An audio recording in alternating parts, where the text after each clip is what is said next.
Hello, how are you today? Welcome to my video. I'm Karen Barno.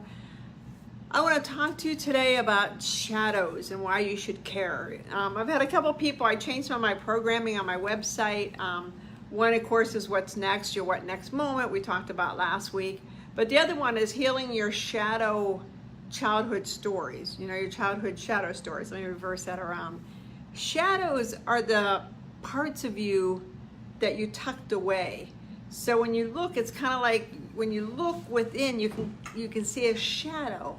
You can hear, if you're more auditory, you can hear a call to something, but you're not sure what it is. And they call that the shadow. Carl Jung,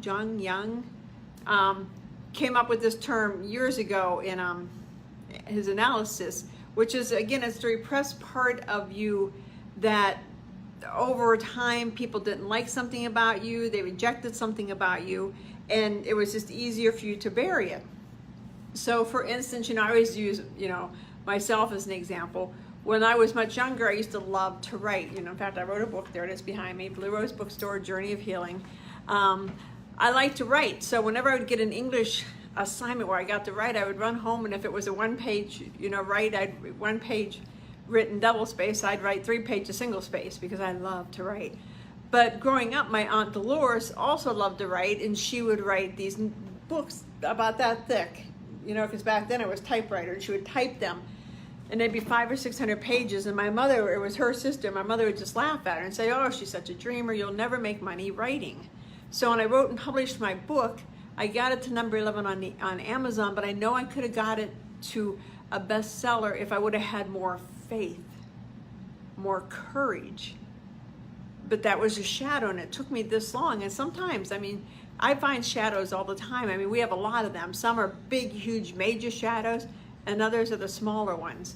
So once I was able to heal that, I realized, when I rewrite this book and I fill in a little bit of some pieces I feel I left out, I'll have more confidence because I won't have that shadow of, oh, people will just laugh at you, you'll never make any money, you're a dreamer, what are you doing? It could also be, my Nana, I talk about my Nana all the time. She's like 4'8", 4'9", maybe a little bigger. Maybe I'll give her a benefit of the doubt and say she's 5 foot. But she, was as tall as she was round. When you hugged her, it was a hug of love. And I was a heavy child. I still have a few extra pounds. And my sister is really thin. And my mom would be like, "Oh, don't worry, Karen, you have your Nana's genes, you have the fat genes." And I've talked about this. That's a shadow. Because there is no such thing as a fat gene. But because somebody tells you that, you lock it in. Just like when somebody tells you, maybe when you were younger, you loved to entertain when your family had company. And you'd do dance shows or recitals, or you'd always be doing movies and, all skits and that. And people would be like, "You're such a show-off. Why are you always showing off?" And you stopped. You quit doing that because people didn't like it. And when you're young, when you're from 0 to 7 years old, I find this fascinating. You cannot differentiate between truth and non-truth. Whatever people tell you from 0 to 7 years old, it is locked in as the gospel because you don't have the ability yet to be discerning about it and say, "Well, that's a bunch of bullshit." It locks it in. Then from 7 to about 12, 13, you have a little bit more ability to filter, but you still hold authority figures in a higher bar, so whatever they say, again, you're locking in as truth, when it really isn't truth. It could just be something they didn't like. Maybe they didn't like, maybe when they used to laugh and joke and do skits, they got laughed at, so they stopped. People pass their shadows on from one to another. Parents pass it on you, teachers pass it on, your friends pass it on, your friends' neighbors, because it's the thing when you sit down and you think, why don't I like heights? I'm good with heights now, but why don't I like heights? You can go through, and if you're willing to sit down and really do the work, and I can help you with the work, go to my website, KarenBarno.com, and click on Childhood Shadow Stories, and I'd be happy to sit down with you and help figure out what they are and how to heal them. Because within your shadow, within these shadows, is the gift of who you really are. It's a gift of the true you that you have buried away for so long. And when you start pulling it out, when you start bringing it forward, you're like, "My gosh, I didn't even know that person was in there. I didn't know that I was creative. I didn't know that I could do math. I didn't know I could be an actress. I didn't know that I could be a great scientist." because over the years you've been repressing that. So, you know, a good way to really kind of start on a path of it is when you see something in somebody else and you're like, man, I don't like that. That's usually yourself being reflected back to you. So when you see something in somebody you don't like, you got to think, why don't I like that? Is that something I have within myself? Do I really need to look at that? Negative word list. I mean, if you find yourself, when you think, oh, rich people are greedy, or, you know, heavy people are lazy, or show-offs are pooches, whatever, again, those are your shadows. That's the universe trying to reflect back to you, because the universe wants you to stand in your power.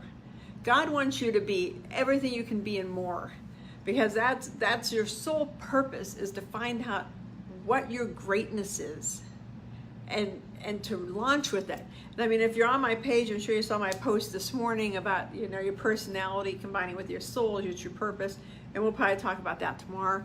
But I really wanted to get you guys locked in on what a shadow is, because I talk about it a lot. I think it is the main part of healing that so many of us forget.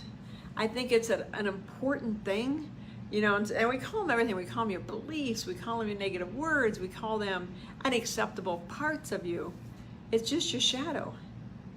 And once you, again, do the deep dive to heal it, you'll start feeling yourself letting go and letting go. I mean, when I lost 80 pounds, I had to find the shadow that made me have the 80 pounds. And now I've been challenged. You know, usually I'm not going to say I lose weight easily, because I don't. But when I make my mind up to lose weight, I can usually do it. But lately I've had trouble. So I'm on a shadow hunt to try to figure out, okay, why am I comfortable at this weight when I know I'll feel better if I lose 30 more pounds. I know it.